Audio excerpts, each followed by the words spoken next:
المصادر هي: واحد، مصدر المفردات الكردية باللغة الكردية للدكتور جمال نبث عام 2008. اثنان، دراسات كردية في بلاد سوبارتو للدكتور جمال رشيد أحمد العام 1984. ثلاثة، ظهور الكرد في التاريخ، أيضا كتاب مهم للدكتور جمال رشيد أحمد العام 1984. سأبدأ بالكلمات. جوز اقتبسها العرب من كلمة أو اسم جويز. شوال، جوال.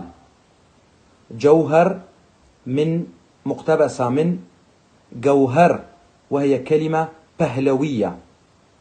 حانة مقتبسة من خانة أي المكان. حركة مقتبسة من هرك. حقيبة مقتبسة من هبة. حتى الآن نقول هبان. الهبان عبارة عن كيس صغير، كان في الغالب الشيوخ والمتصوفون طلاب العلم الديني يحملون هذه الحقيبة، وهنالك حكمة كردية تقول: شيخ زانه تشخستية هبانة، أي الشيخ يعرف ماذا وضع في الهبانة. لديها قصة طبعا، وقمت بتسجيل فيديو عنها. الآن آتي إلى اسم حواء مقتبسة من هيباء وهو آلهة الخوريين. حيلة مقتبسة من بيلا وهو شخص أقرع لديه مرض جلدي ويتهم الناس بهذا المرض. الآن نأتي إلى الكلمة خاص، خواص، مختص، خصوصية. كل هذه الكلمات كنا نعتقد بأنها عربية، وهي ليست كذلك، بل كلمة ميدية أصيلة. هذه الكلمة خاص التي يستخدمها العرب مقتبسة من خاص وخواص، أي شيء يرغب به الناس، وهي كلمة ميدية أصيلة. خبر مقتبسة من هاوار أو خوار. خرطوم مقتبسة من قرتم أو قرك. البلعوم، حتى الآن نقول عن البلعوم قرك. خرير خرة. جميعكم يقول عن خرير المياه خرخرة آف. خزانة أي هي كلمة ميدية أخذها العرب مثل ما هي خزنة باللغة الميدية. قصة مقتبسة من خصا باللغة البهلوية تعني الكلام. خميرة مقتبسة من هذير. خيمة مقتبسة من هيوان. كلمة دبس التي يستخدمها العرب مقتبسة من زبش. الآن نأتي إلى كلمة دجال مأخوذة كما هي من اللغة الكردية القديمة. دجال بمعنى ضد، آل هو الإله أي عدو الله. الدجال عدو الله، أخذ العرب بنفس المعنى أيضا. دجلة الإنجليز أيضا تيغرا، وهي كلمة كردية أصيلة بمعنى تيج بمعنى الحاد، وريج جميعكم يعرف بأنها جريان، أي الجريان الحاد. دجلة مأخوذة مقتبسة من كلمة تيجريج. دخان مقتبسة من دوكال. الدخان، وكال بمعنى العالي أي الدخان المتصاعد طبعا من النار. ودوكال هي باللغة البهلوية. طقم دستا من دست. عندما يقول العرب والمصريين خاصة أهل الشام يقولون دستة كاسات، دستة كاسات، دستة كاسات، أي طقم كاسات، دست طقم. دستور، دستور مقتبسة من دستبر، دستور مقتبسة من دستبر تعني الالتزام باللغة البهلوية. دف مقتبسة من دوب باللغة السومرية وتعني اللوحة. ديمن مأخوذة كما هي، ديمن منظر. دهاق مقتبسة من دياكو، دياكو متأتية من دياكو وهو لقب ويعني حاكم الإقليم أو رئيس القرية، هي كلمة ميدية. دولاب، دولاب مقتبسة كما هي، أخذها العرب كما هي، دولاب. دو بمعنى اثنان، لاب هي القطعة أي الشيء المتكون من قطعتين. دين، كلمة دين، دين هو الإله السومري، دين جير، دين جير. عند الميديين والبهلويين دي ان، دي ان. إذن دين ليست كلمة عربية. ديوان مقتبسة كما هي من ديوان محل القيادة. رشة، رشة رجال، رجال. رف مأخوذة كما هي، رف. ريباز مقتبسة من ريواز وهو نبات معمر ذات طبيعة جبلية. الآن نأتي إلى ظب، والعرب يقولون عنها العضو الذكري، كلمة كردية زاو مقتبسة من زاو، والعضو الأنثوي زيو، زيو. زعفران مقتبسة من الكلمة السومرية زعفران، زعفران كما هي. زفاف كلمة ميدية، كلمة ميدية العرب اقتبسوها كما هي. زما الكرد الميديين يقولون زما وند، زما وند، وند بمعنى ارتباط، ارتباط. زل تزحلق من زل. زلم، زلم. طبعا غالبية أهل الشام يقولون الزلم، زلم متأتية من زلام. زل بمعنى الكبير، آم الإنسان أي الإنسان الكبير.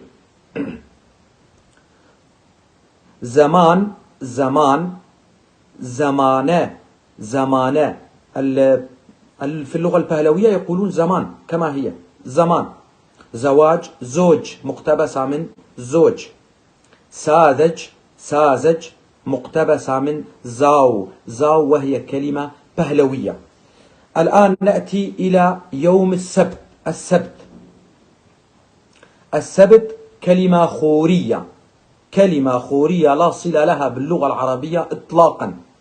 طبعا هنالك الدليل، الدليل. السبت هي كلمة خورية كانوا يقولون سبتة، سبتة، وفي اللغة الميدية كانوا يقولون هفتة، هفتة. طبعا تستطيعون أن تقولوا لأي شخص يتكلم باللغة العربية تفضل وابحث في الجوجل عن أيام الأسبوع في الجاهلية، سوف يبحث وسوف يرى بأن كلمة السبت، يوم السبت في لدى العرب في الجاهلية كان يسمى شيار، شيار، شيار، وهو الشيء الذي أخذ من مكان وظهر في مكان آخر. إذن في العهد الجاهلي لم يكونوا يقولون السبت بل كانوا يقولون شيار، شيار. سرداب مقتبسة من سرداو، سرداو. سفر، سفر أسفار مقتبسة من هسب سوار وهي كلمة بهلوية، وهي كلمة بهلوية. سكران مقتبسة من سرجران. شليق، شليق مقتبسة من شلي، شلي أي عديم الاحترام، عديم الاحترام. سماء، الآن نأتي إلى سماء. سماء مقتبسة من آسمان، آسو تعني الأفق، مان هو المكان. سمكرة، سمكرة طبعا هي مهنة أيضا، خاصة في المسلسلات والأفلام المصرية يقولون عن فلان بأنه سمكري، هذا هو عمله. سمكرة مقتبسة من سمكاري، سمكاري. سم نعل، كاري هو العمل أي عمل نعال. شعر، شعر من شرو، شرو كلمة سومرية، كلمة سومرية. شفق، شفق مقتبسة كما هي، شفك، شفك. شمع، شمع مقتبسة من اللغة السومرية. في اللغة السومرية كانوا يقولون شمش، شمش. صباح، صباح. كنت أفكر كثيرا ماذا تعني كلمة صباح باللغة الكردية. هل يعقل ألا يكون صباح يوجد مرادف لصباح في اللغة الكردية؟ حتى وصلت إلى هذه المصادر لأكتشف بأنها متأتية من سبي أو سبي بمعنى الأبيض. عندما تشرق الشمس طبعا تضاء الدنيا. صباح كلمة ليست عربية. صبي أيضا مقتبسة من ساوى، ساوى أي الكائن المولود. طاس مقتبسة كما هي، طاس. العرب فقط حولوا تاء إلى حرف الطاء. طاقة، طاقة من مقتبسة من تاك، تاك كلمة بهلوية، كلمة بهلوية. طباخ، تاوك. طبل مقتبسة من تبل. الآن نأتي إلى طربوش، طربوش مقتبسة من كلمة طربوش، طربوش وهي كلمة بهلوية. طر تعني الرطب، بوش تعني الغطاء. طعم، طعم مقتبسة، هذه الكلمة التي يستخدمها العرب. طعم مقتبسة من توم، توم. طعن أيضا من تانا. أما طنبور، طنبور، طنبور، طنبور اقتبسوها كما هي من الكلمة البهلوية. عار، عار مقتبسة من الكلمة الميدية كما هي، اقتبسها العرب كما هي. آر، آر تعني الشرف. الميديون كانوا يقولون آر، آر. عام، هم أو همو. عسكر مقتبسة من لشكر، لشكر بمعنى العسكر أو الجندي. غبار مقتبسة من خمار، خمار. غزال اقتبسها العرب كما هي. الكرد وبسبب الاحتلال الطويل لكردستان من قبل العرب اعتقد الكرد بأن غزال كلمة أو اسم عربي، لا بالمطلق ليس عربيا. لذلك قام الكرد وابتدعوا اسمين آخرين لهذا الحيوان الجميل، قالوا آسك آهو، آسك آهو، ولكن غزال اسم كردي. غور، غور طبعا هي الأرض العميقة من كور، غور، كور. فردوس يستخدمها اليونانيون أيضا، يستخدمها اليونانيون. أما الميديون كانوا يقولون عنها باري ديزا، باري ديزا كلمة ميدية أي الحديقة الفسيحة، الحديقة الفسيحة. فرسخ العرب يستخدمون هذه الكلمة واقتبسوها من فرسن، فرسن كلمة بهلوية تعني وحدة المساحة. فرسن، فرسن. فرمان هي كلمة بهلوية اقتبسها العرب كما هي، كما هي. فرهود، فرهود اقتبسها العرب أيضا كما هي. فرهود، فرهود. فر تعني النهب، هود إجباري أي نهب الشيء بشكل إجباري. فستق اقتبسها العرب أيضا من البهلوية، اللغة البهلوية. فستق تعني بستة، بستة.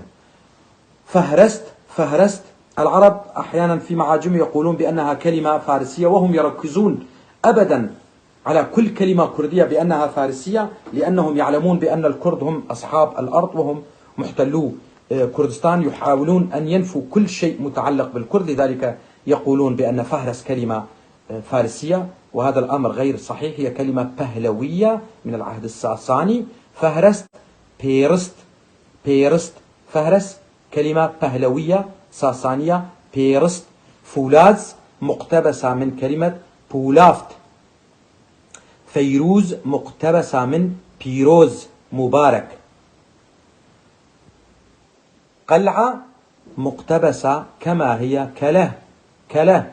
العرب أضافوا حرف العين. كله تعني البيت المبني على الجبل. قلم، قلم، وأتمنى على الكرد أن يستخدموا بالإضافة إلى نيفيسوك، نيفيسوك قلم أيضا، لأنها كلمة كردية، كردية بهلوية، وهي العرب اقتبسوها من كولم. كولم هي قطعة خشبية رقيقة يتم بها غلق الباب. كولم، قلم مقتبسة من كولم. قياس، قياس مقتبسة من جز، غاز. حتى الآن نستخدم نحن الكرد هذه الكلمة غاز. كأس مقتبسة من كاسة، كاسة. كر وفر، كر وفر مقتبسة من جرجر، جرجر. الكرخ، الكرخ مقتبسة من كراخ، كراخ أي ضفة شاطئ. كركوم، كركوم اقتبسها العرب كما هي في اللغة السومرية أيضا كركوم. كمون أيضا. كنز مقتبسة من جنج أي الشيء الثمين. كوخ مقتبسة من الكلمة السومرية كبا، كبا. لجام، لجام مقتبسة من الكلمة لخاو، لخاو خاص بالحصان. لجوج مقتبسة من رجو، رجو. ولحاف يستخدمها العرب ولكنها مقتبسة من لخاف، لخاف. أي أنت أيها الكردي تستطيع أن تقول لهاف، لخاف، كلمة كردية. لف يلف مقتبسة من لفكة، لفكة، وهي قطعة يتم غسل الجسم بها. لقلق، لقلق هذا الحيوان الظريف اللطيف. هذه الكلمة مقتبسة من لقلق، لقلق. لهجة، لهجة هذه الكلمة التي يستخدمها العرب مقتبسة من لاوجة، لاوجة، وتعني أغنية، أغنية. مأتم مقتبسة من ماتميني، ماتميني. مات تعني السكون، مينا تعني الصورة. مسجد، مسجد مقتبسة من اللغة البهلوية، كانوا يقولون مزقفت، مزقفت حولها العرب وحوروها إلى مسجد، حوروا كلمة مزقفت إلى مسجد. مزقفت معبد للإله الحكيم، كما قلت هي كلمة بهلوية. معدن، مايدان، معدن مايدان أي مكان الجوهر. معنى مقتبسة من مانا، مينك تعني التفكير، التفكير. الآن نأتي إلى كلمة مقام. مقام مقتبسة من قام، قام أي مقام الأغاني. كظام وهي موجودة في الكتاب المقدس اليارساني. كلام، كلام. حتى الآن، حتى الآن الكرد يقولون سنقول كلام، كلام. ملا، ملا هي ملا، ملا كلمة سومرية وتعني رئيس الشرطة، رئيس الشرطة. مهر من مقتبسة من الكلمة الميتانية مهر، مهر، وهي كنية الإله مهر. طبعا هو إله ميتاني، إله ميتاني. منصة، منصة مقتبسة من ميز، ميز كلمة ميدية وهو شيء مستخدم للضيافة. إذن منصة مقتبسة من ميز. مهرجان، مهرجان كلمة خورية اقتبسها العرب واقتبسوها كما هي. في اللغة الخورية كانوا يقولون مهرجان، مهرجان، وهو يوم الاحتفال بعيد الإله ميثرا، ميثرا. موز، موز هذه الفاكهة أخذها العرب كما هي وهي كلمة بهلوية. نازك، نازك، نازوكس، نازوكس كلمة ميدية، ميدية. نعاس، نعاس، ونوس أو ونس، كلمة بهلوية، نموذج من نمونا نيشان أخذها العرب كما هي. هلال متأتية من هلهلات، هلهلة متأتية من الكلمة السومرية هولا، هي كلمة سومرية. هيكل مقتبسة من أيكال، أي تعني البيت، كال تعني الكبير، بمعنى بيت كبير، وهي كلمة سومرية ليست كلمة عربية. وجدان أخذها العرب كما هي. ورق بلق كلمة بهلوية، وجدان أيضا أخذوها كما هي. وردة نقول عنها قل وردة تستطيعون في اللغة الكردية أن تقولوا وردة أيضا، ليست مشكلة. وردة في اللغة البهلوية كانوا يقولون وردة، وفي اللغة الميدية كانوا يقولون فاردها. في البهلوية وردة، أخذها العرب تقريبا كما هي. وزير كلمة بهلوية، كانوا يقولون وجير حورها العرب إلى وزير. وفي اللغة البهلوية وجير تعني الناصح أو المستشار. الجميع الكرد يعرفون أن كلمة جير تعني الذكي. إبريق من أوريج أو آفريج، تل أخذها العرب كما هي.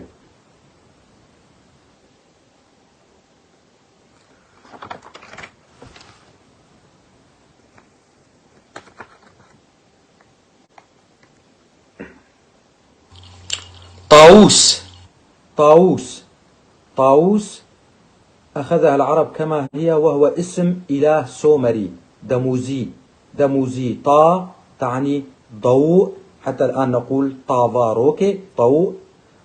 ووز مطيع لأوامر الله. الآن سوف على عجالة سوف أقرأ لكم بعض الكلمات البهلوية الخاصة باللغة البهلوية من الحضارة الساسانية. يعرف الجميع أصلها، حتى الفرس وعلماء الفرس طبعا يقرون بأن الساسانيون هم كرد، فقط العرب يركزون بأنهم فرس. طب الفرس يقولون بأن هؤلاء كرد، العرب يقولون لا هؤلاء هم فرس. لا أعلم الحقيقة. القصد من هذا الأمر هو إنكار الوجود الكردي وطمس تاريخه. طبعا من يريد أن يطفئ نور الله لا يمكن إطفاؤه. الحقيقة سوف تظهر. نأتي للكلمات البهلوية التي اقتبسها العرب. اسطبل استابلة في اللغة البهلوية. أوزار اقتبسها العرب كما هي من اللغة البهلوية. برلوط باروت، بالكردية نقول برو بلوط. بس العرب يقولون بس. طبعا هي لا أعتقد أن العرب يقولون أن بس كردية، هم يقولون فقط. متأتية ومقتبسة من بست. بقشيش أو بخشيش من بخشيش، كلمة بهلوية. كل هذه الكلمات التي سأقرأها الآن هي بهلوية. بستان بيستان، بناء بنيا، شاكوش، شطرنج شات قطعة، رنج ملون أي قطعة ملونة. شطرنج متأتية من الكلمة البهلوية شاترنج. دفتر كما هي دفتر. من الآن فصاعدا لست مضطرا أقول بلويس، كلا سأقول دفتر لأنها كلمة كردية. وكي لا ينزعج العرب أقول كلمة بهلوية، لا تغضبوا. دهليز مأخوذة كما هي دهليز. درد درويش، دريوش مقتبسة من دريوش. سباس ما مستأشرف. جوز مقتبسة من جويز. أمين علي. يوجد كلمات فارسية في القرآن أيضا نقلها الصحابي الفارسي الزردشتي سلمان الفارسي. طبعا هنالك كلمات كثيرة لا تحصى. عنبر، عنبر مقتبسة من آمار. هنبر، هنبر، هنبر كلمة پهلوية خالصة. همة، هيمت، هيمت. حيرة، هيرت. هيجة، هيج. خردة، هوردة، هوردة شيء الصغير. كهرباء، كهرباء، كهرباء. كمان، كمان كما هي، اقتبسها العرب كما هي، كمان. كنيسة، كنيسة لست مضطرا أن أقول دير، سأقول كليسة. كليسة هي كلمة پهلوية. كليسة العرب جعلوا منها كنيسة.